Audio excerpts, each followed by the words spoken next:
আসসালামু আলাইকুম। আজ আমি শেয়ার করব আলু ও নুডলস দিয়ে খুবই ক্রিস্পি একটা নাস্তার রেসিপি। খেতে কিন্তু অসম্ভব ভালো লাগে। ঘরোয়া উপকরণে ঝটপট তৈরি করে নেওয়া যায়। সহজভাবে তৈরি করে দেখিয়েছি। আশা করছি ভালো লাগবে। প্রথমে এখানে 4টা মাঝারি সাইজের আলু ভালোভাবে সিদ্ধ করে নিয়েছি। এখন আলুগুলো ম্যাশ করে নিব। সবগুলো আলু ম্যাশ করে নিয়েছি। এখন এখানে দিয়ে দিব 2টা কাঁচামরিচ কুচি,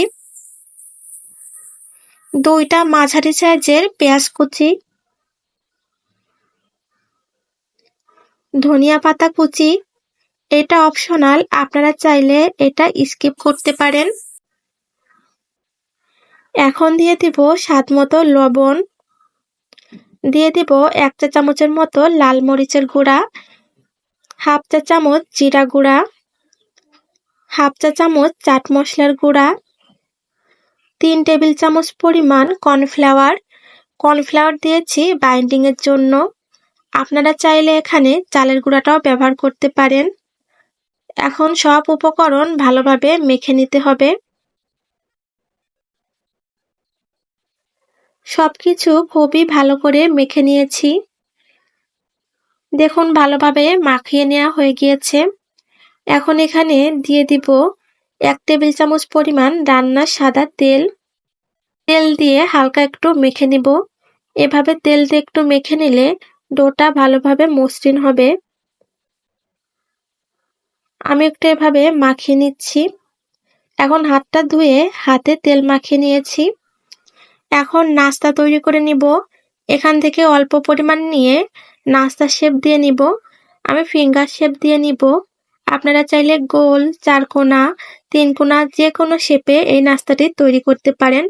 আমি একটু লম্বাটে করে অনেকটা ফিঙ্গারের মতো তৈরি করে নিয়েছি। সবগুলো সেম ভাবে তৈরি করে নিব। সবগুলো নাস্তা আমি সেম ভাবে তৈরি করে নিয়েছি। এখন নিয়ে নিয়েছি 2 প্যাকেট ম্যাগি নুডলস। আপনারা চাইলে যে কোনো ব্র্যান্ডের নুডলস এখানে নিতে পারেন। এখন একটা ভারী কিছু দিয়ে এভাবে গুঁড়া করে নিব। খুব ভালোভাবে নুডলসগুলো গুঁড়া করতে হবে। আমি একটু হাত দিয়েও চেপে চেপে নুডলস গুঁড়া করে নিচ্ছি। ভালোভাবে গুঁড়া করে নিয়েছি। এখন প্যাকেটটা কেটে নুডলসটা ঢেলে নিব একটা প্লেটে। এই নুডলসটা দিয়ে আমি নাস্তার কোটিংটা তৈরি করব। এভাবে কোটিং তৈরি করলে ওপরে অনেক ক্রিস্পি হয়, খেতে ভালো লাগে। 2 প্যাকেটে আমি ঢেলে নিয়েছি। মশলাগুলো তুলে নিলাম।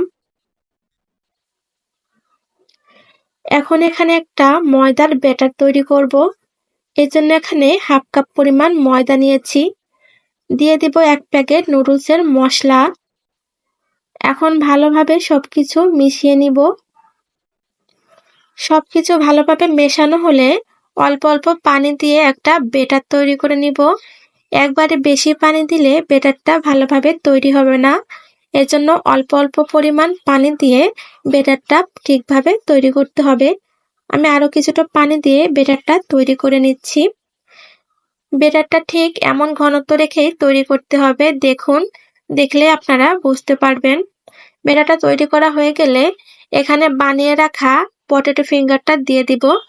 এভাবে একটু ডুবিয়ে একটা কাঁটা চামচ দিয়ে তুলে নিব, এতে করে এক্সট্রা ব্যাটারটা ঝরে যাবে। এখন নুডলসের গুঁড়ার মধ্যে দিয়ে দিব কোটিং এর জন্য। এখন ওপর দিয়ে এভাবে নুডলস দিয়ে ভালোভাবে কোট করে নিতে হবে। অবশ্যই হাত দিয়ে একটু চেপে চেপে কোট করে নিতে হবে, যেন নাস্তার ওপর থেকে নুডলসটা খুলে না আসে।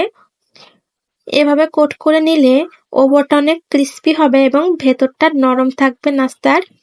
আমি হাত দিয়ে চেপে চেপে নুডলসটা ভালোভাবে কোট করে নিচ্ছি। আমি ভালোভাবে কোট করে নিব নাস্তাটি। সবগুলো নাস্তাই কিন্তু সেম ভাবেই তৈরি করতে হবে। দেখুন একটা নাস্তা তৈরি হয়ে গিয়েছে। বাকি সবগুলো নাস্তাও সেম ভাবে আমি তৈরি করে নিব। সবগুলো নাস্তা সেম ভাবে তৈরি করে নিয়েছি। দেখুন, অবশ্যই চেপে চেপে তৈরি করবেন যেন নুডলসটা খুলে না আসে। এখন তেল গরম করে নাস্তাগুলো ভেজে নিতে হবে।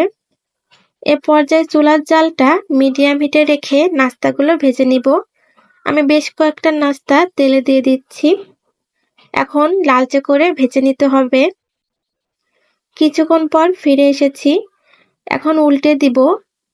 দুই পিঠটাই লালচে করে ভেজে নিতে হবে। আমি সবগুলো নাস্তা উল্টে দিচ্ছি। এমন নিত্য নতুন রেসিপি পেতে আমার চ্যানেলটির সাথে থেকে যেতে পারেন। এতে আরো নতুন রেসিপি আপলোড করলে আপনাদের কাছে পৌঁছে যাবে। আমি সবগুলো নাস্তা উল্টে দিয়েছি। এখন পুরোপুরি লালচে করে ভেজে নিব। কিছুক্ষণ পর ফিরে আসলাম। দেখুন নাস্তাগুলো কিন্তু লালচে কালার চলে এসেছে। দুই পাশটাই ভালোভাবে ভাজা হয়ে গিয়েছে। এমন লালচে করে ভেজে নিলে ওপরটা অনেক ক্রিস্পি হবে, খেতে ভালো লাগবে। অবশ্যই লালচে করে ভেজে নিবেন। দেখুন সবকটা নাস্তাই লালচে কালার হয়ে এসেছে। এখন আমি তেল থেকে উঠিয়ে নিব। আমি সবগুলো নাস্তা গরম তেল থেকে উঠিয়ে নিচ্ছি। বাকি নাস্তাগুলো সেম ভাবে ভেজে নিব। তৈরি হয়ে গেল খুবই মজাদার আলু ও নুডলস দিয়ে ক্রিস্পি নাস্তা। বিকালে ঝটপট এভাবে তৈরি করে নিতে পারেন। খেতে কিন্তু অসম্ভব মজা। ওপরটা ক্রিস্পি হয়, ভেতরটা অনেক নরম থাকে। আজকের মতো এ পর্যন্তই। আবারও হাজির হব নতুন কোনো রেসিপি নিয়ে। সবাই ভালো থাকবেন, সুস্থ থাকবেন। আল্লাহ হাফেজ।